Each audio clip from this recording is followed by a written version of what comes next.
could be jumping fences that we, because he's in a tight quarter there, he kind of went down those stairs. We've lost all sight of him.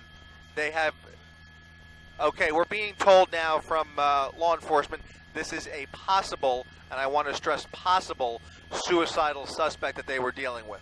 And that again goes to the desperation. When you have somebody who's in that much despair, who feels like they have nothing to lose, that's when we have a really dangerous situation on our hands, on CHP's hands. They just don't know what this guy's capable of or what he's willing to do to end this.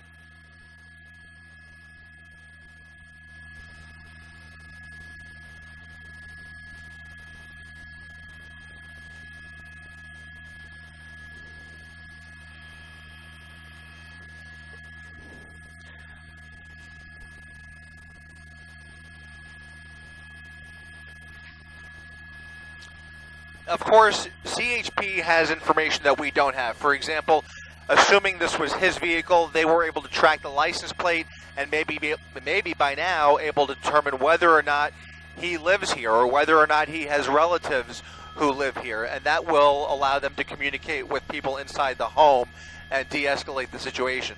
Now, if it turns out that he's in a stranger's house, well, that's when all bets are off and they're going to have to bring in a SWAT team and really do a thorough search of this property until they finally find this guy. But, we just don't have that information.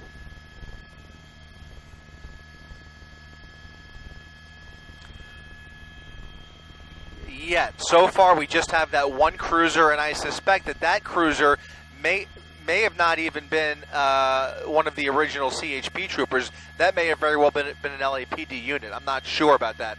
But now we have another SUV, another... Okay, we are being told that... Okay, we're being told from our assignment desk that we think that this is the guy's home. We believe he lives here, and that it's a possibility. We haven't confirmed that, but it's a possibility, at least the belief of our assignment desk, that this may be where he lives. Now we have additional law enforcement pulling up to the scene here. They're not going to enter the property until they have enough backup. So now they're in a situation where they have to kind of watch and wait before they can, send officers in there. And that is, by the way, I can see on the door, that's a CHP officer. So this is possibly one of the original units that are now arriving on scene. One of the original units that were following him in Pasadena now arriving on scene. I can tell you also LAPD has an airship doing very tight circles around this house. So if he tries to jump a neighbor's fence or jump onto a neighboring road behind this line of homes, he's not going to get very far. They do have LAPD overhead watching his every move, and they also have infrared technology that can literally look through the walls and be able to determine whether his body heat is coming from the trees or if it's in that garage or something like that. So they are going to try and contain this situation. They're going to set up a perimeter, and the bottom line is it could last an hour, or it could be a 24-hour standoff. You know how these things go. They're all a little bit different, as you mentioned, Steve, but this is now going to turn into a suspect search and possibly a standoff until they find this guy.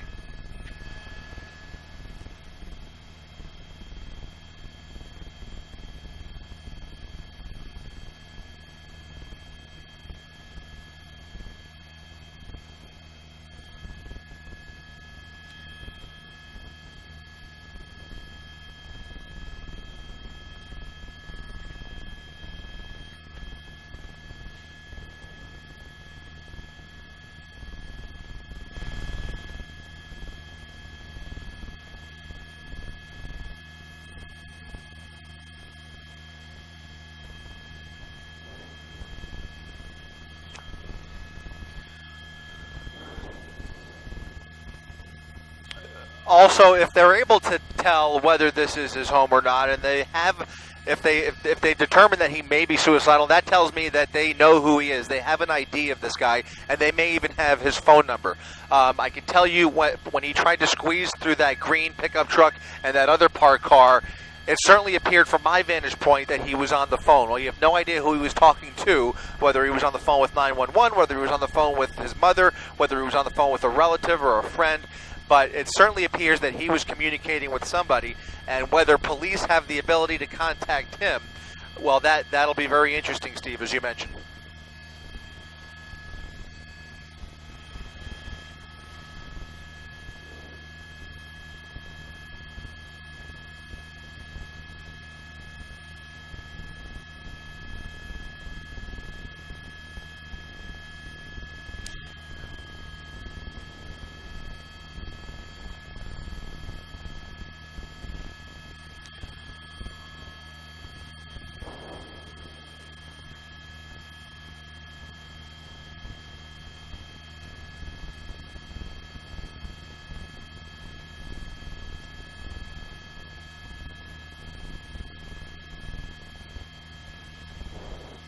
All right, so from my vantage point, it looks like they're waiting for backup. They're going to wait for additional LAPD units to arrive on here.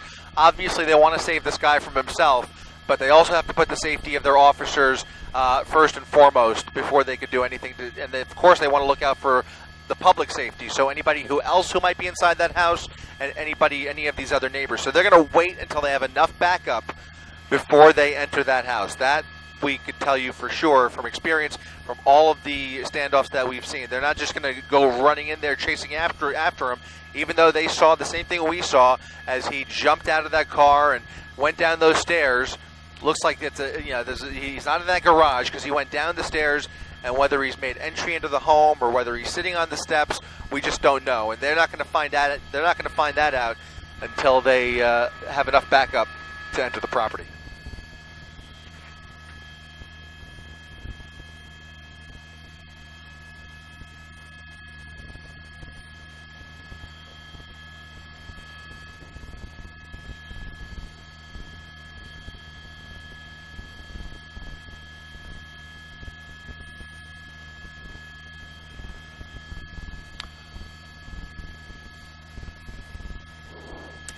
Well, to a certain extent, to play devil's advocate, like I have to wonder.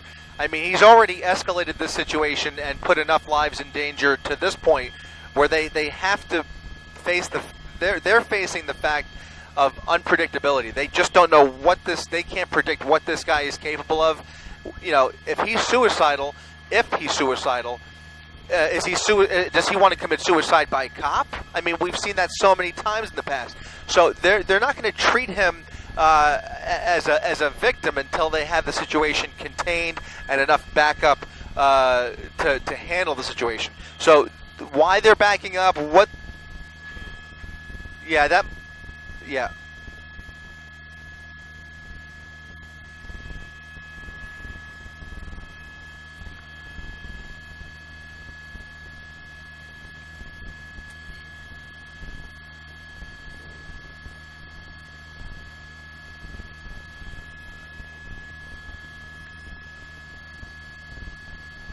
Yeah, that's a distinct possibility. I can't say for sure what. Well, it looks like they're organizing a little bit of an arrest team. Now we've seen this in different situations. We now have a group of 3 or 4. Looks like 3 cops near the top of your screen. 4 cops. Okay, we've got. Okay, so we've got 4 officers, and they all appear to be wearing helmets. What they're waiting for. Okay, 5 officers. They're all wearing helmets, and they're all kind of sticking together, trying to strategize how they're going to make entry here. They may decide to make entry before they have a full SWAT team here. You got to remember, a SWAT team sometimes can take up to a half hour or an hour to respond to a given situation, depending on where they are and depending. That's right.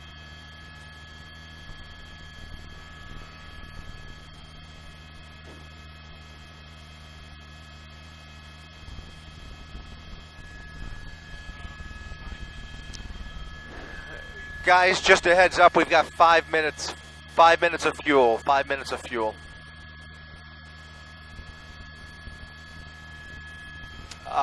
Burbank. Or probably Van Nuys, actually. Van Nuys is faster. Where'd you think he is? They think.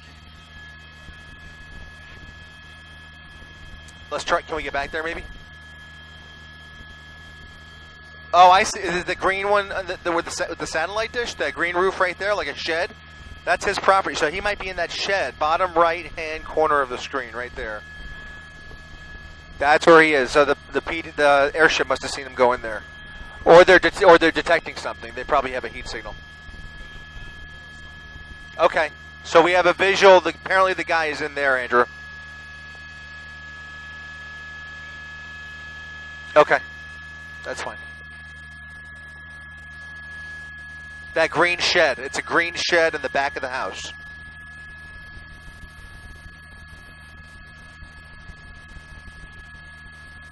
Copy that. Yep, 5 minutes. Yep.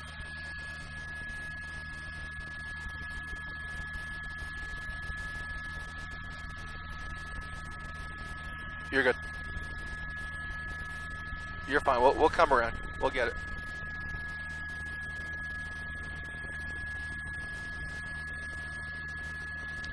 I don't think so.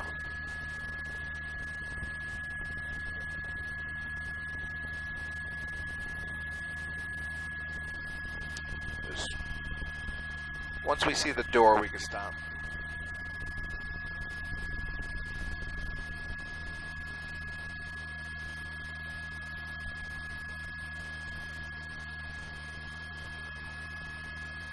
Okay, it's a guest house. Okay.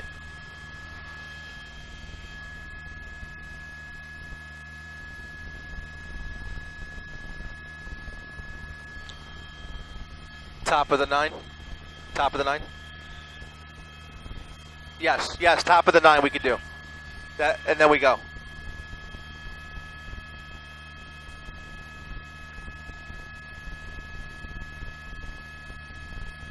$15 seconds.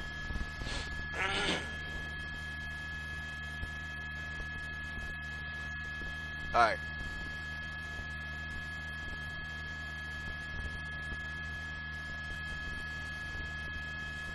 Push in. Push in. There he is.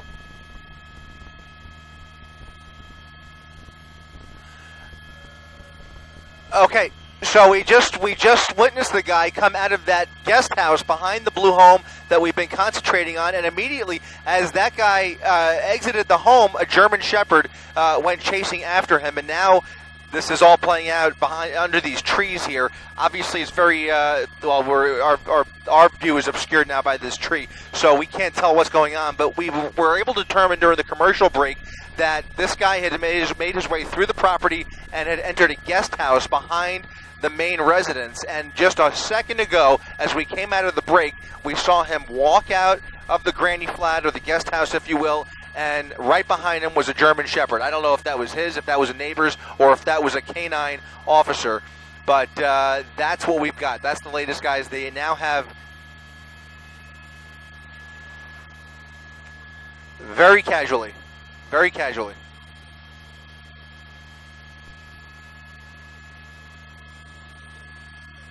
It was you're 100% right. You saw what I saw, and that's exactly. In fact, there's the dog right there. It looks like a very friendly dog. Doesn't seem to be acting in an aggressive fashion whatsoever. I'm being told that the suspect is now walking along the northeast side of the property. So what that tells us is he may not have the keys. He has not made entry into this main residence. He did sneak into that guest house. Now he's walking around the property, and there's a dog walking around the property with him. It may be his dog, it may be another dog, but it does not appear, at least from our vantage point, does not appear to be a law enforcement canine. But once again, police have not made their way into this house. They're still waiting for backup. You see that group of officers we were showing you earlier. They've now surrounded the original pickup truck that they were chasing, and they're in basically in a standby mode. I'm being told the guy has now made his way inside the blue house, Steve.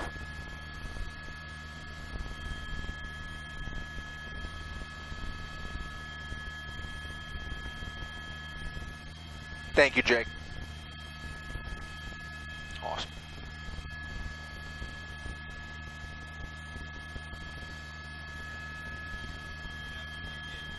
That was him. Yep.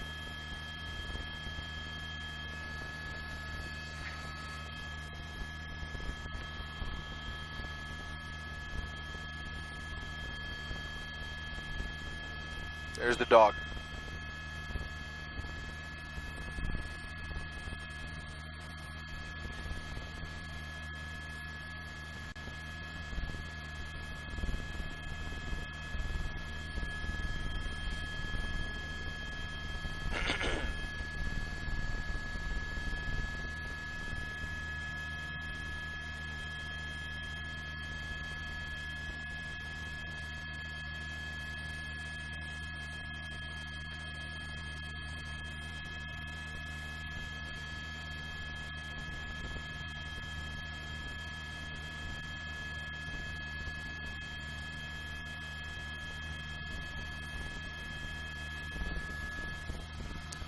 waiting for the top of the show, and then we're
Well, the reservations that we were watching earlier on the part of the LAPD and the CHP has shifted dramatically. There are now upwards of a dozen police officers surrounding the home, waiting for the guy to come out and perhaps waiting for negotiators to come out and resolve this situation. As you mentioned, Liz, this has basically turned into a standoff situation for a short time. That suspect who was being chased in that pickup truck originally made his way through this property, ended up hiding in a guest house, and then, as we saw earlier, he literally walked very casually out of the guest house, and we're told he's now made his way into this main residence, into that blue house there you see in the center of your screen. There does appear to be a big German Shepherd on the property. Does not appear to be a police dog. It does appear to be possibly a pet. I can tell you LAPD is circling this house with their helicopter. They have the airship overhead, and they have numerous officers now taking up position around the home, hopefully in an effort to end this situation as peacefully as possible. Liz and Steve, back over to you.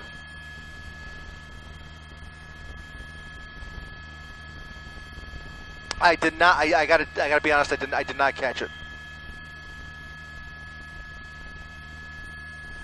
Okay, they're making entry. Okay, so they have a group of about 7 officers who are now gonna they have their tactical gear on, and they just tear gas. Somebody just threw a tear gas grenade over the side there. That, incidentally, is the original staircase that the suspect walked down when this pursuit came to an end, and it looks like they're now going to try and gain entry through that front door. Okay, they're talking somebody out. Is it him? Is it somebody else? We don't know. It doesn't look like him unless he's changed his clothes, but it's just too early to say. But a different color, right? Okay, there's multiple people in the home. They're now escorting those individuals out of the home. Yep. So this is an occupied home. We don't know, again, if he lives here. We believe he may. But now police officers attempting to slowly make entry into the home, and hopefully, well, we'll watch along and see what happens here.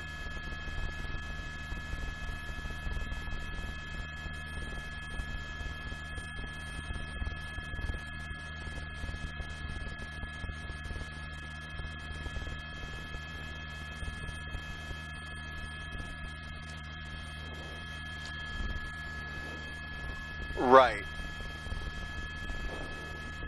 Well, and that goes to the million-dollar question.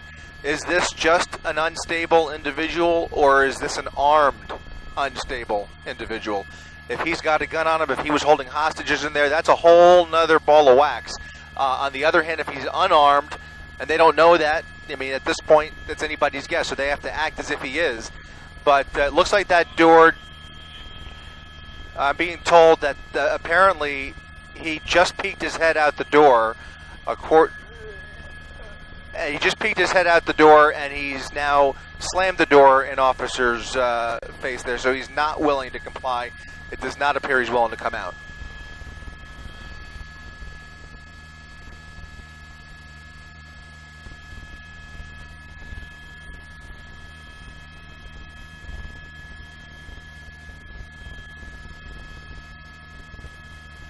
So we picked this up in Pasadena, and that was about, by my count, maybe close to an hour ago at this point.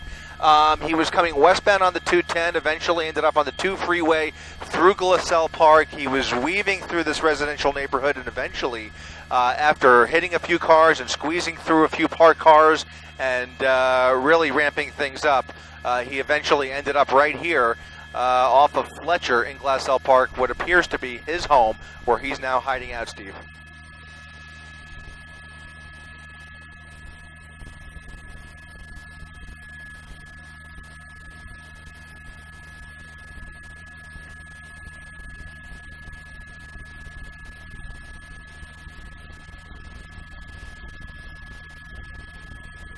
We're done. We're done. We're done.